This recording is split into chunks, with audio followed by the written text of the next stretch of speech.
एफडीएच्या धडक कारवायांवरून हायकोर्टानंही आता चांगलाच आक्रमक पवित्रा घेतला। एफडीएच्या कारवाया फक्त सर्वसामान्यांवर केल्या जातात, मात्र नेत्यांच्या आणि प्रतिष्ठित लोकांच्या आस्थापनांकडे दुर्लक्ष केलं जातंय, असं पुन्हा एकदा कोर्टानं सुनावणी दरम्यान सुनावलंय।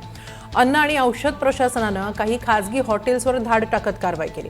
या प्रकरणी या हॉटेल चालकांनी उच्च न्यायालयात याचिका दाखल केली होती। या याचिकेवर न्यायमूर्ती रवींद्र घुगे यांच्या खंडपीठासमोर सुनावणी झाली।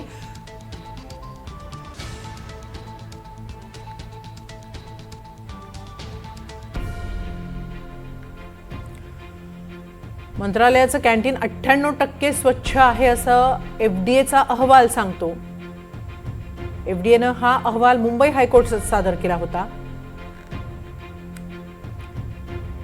मात्र एफडीएच्या या तपासणीवर मुंबई हायकोर्टानं असमाधान व्यक्त केलं।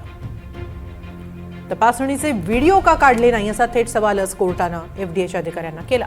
5 स्टार हॉटेलमध्येही माशी झुरळं आढळतात। मंत्रालय कॅन्टीनमध्ये एकही कीटक नसल्याचा दावा हास्यास्पद असल्याचं कोर्टानं नमूद केलं। एफडीए फक्त खासगी आस्थापनांना टार्गेट करतं असंही कोर्टानं म्हटलंय। न्यायाधीशांनी 4 वकिलांचं एफडीए पथकाला पुन्हा मंत्रालयात पाठवलं आणि वकिलांसोबत तपासणी दरम्यान व्हिडिओ तयार करायला लावले। त्यावेळी पाण्याच्या ड्रेनच्या जाळ्या उघड्या असल्याचं आढळलं। फ्रीजमध्ये अस्वच्छता दिसली। किचनच्या बेसिनचा परिसरही अस्वच्छ होता। उपहारगृहात 98% अस्वच्छता असल्याचा अहवाल वकिलांनी दिला।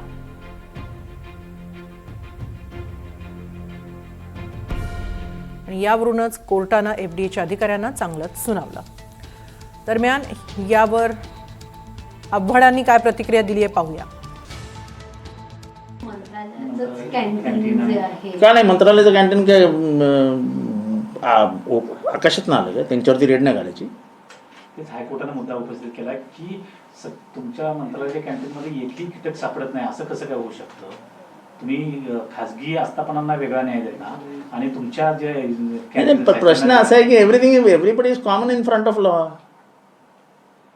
तर अँटी करप्शन ब्युरो मंत्रालयाच्या मंत्र्याच्या केबिनमध्ये जाऊ शकते, ते एफडीए गेलं तर काय चुकीचं झालं?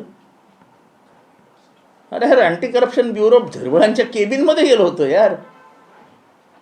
म्हणजे ते आदिवासी मंत्री आहेत, गरीब माणूस आहे म्हणून त्याच्या केबिनमध्ये जायचं, आणि एफडीए वाले तुमच्या कॅन्टीनमध्ये गेलं तर तुम्ही असं थोडी असतं यार।